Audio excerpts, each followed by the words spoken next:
everybody, great job last week. We are going to learn a few moves that you can use with the waist hooping methods that you already know. We have explored this back and forth push. We're pushing into the front foot. We've explored the side to side, and we've also talked about turning. When we turn, we can actually slow down the rotation around our body. So I'm going to show you this first move, which is called the Peacock Lift. If you go to the left like I do naturally, then you're going to stop the hoop first as you turn close to your lower back with your left arm. So I'm turning and stopping the hoop with my left arm. Then once I feel good about that, I'm going to just add the other arm and stop it together. So again, I'm turning to the left as I think about putting my left and joining it with the right. If you're going to the right, you're going to use your right arm. So it's just the opposite arm. I'm stopping the hoop with my right. Then once you get a feel for that, you can stop and hold the hoop with the other, or join with the other arm. Just remember when you're doing this stop that your hands are only going from wherever they might be around here to just to your side. It's not a big movement. It's just taking my arms and straightening them basically at my side. Again, one more time. Once we get to this position, this is when we're going to do the lift. I call it a peacock lift because it just looks kind of like a peacock's tail for a millisecond.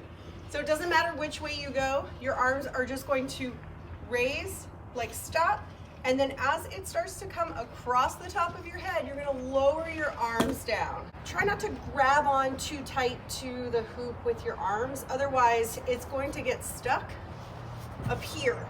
We want to let the hoop loosely travel through this point right here. The next thing I'm going to show you, which goes really well with that lift, or the peacock lift, is the two-handed pass. This is one where you're going to need a little bit more room because we're using big hoops and it travels all the way around your body. So this is a great outdoor move, or maybe you have more room inside your house than I do. I just can't manage it. To do the two-handed pass, we're going to make sure that our hands are palm facing down on the top of the hoop. You can do this in both directions, but I'm gonna suggest just for now that you learn this in the direction that you hoop. I'm gonna use my left hand first to go around to the back and pass it to my other hand.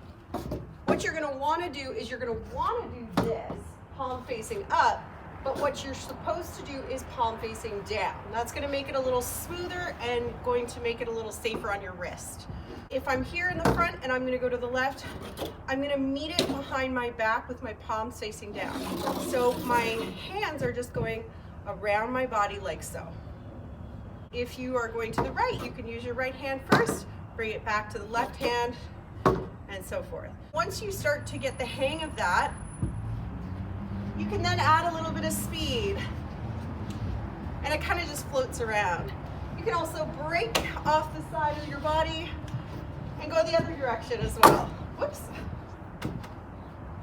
Break and go the other way. This is a really fun move that you can add into your flow. It's pretty easy, and it's a really, really fun one to go in from the peacock lift. If you're still working on waist hooping, don't worry about it. You can do the peacock lift without having to waist hoop. You can do your serve and spin and then just capture it from here. Otherwise, if you're waist hooping comfortably, just make sure that you're feeling confident. It's not falling when you start the move, and then you just go for it. Lift it up, release a little bit of the pressure, and then as it falls down, grab it with your palms facing down behind you, bring it out front, and you can go into your two-handed pass. So there's your bonus moves for week 1 of Learn to Hoop. I hope that you enjoyed, and I will see you again on Saturday.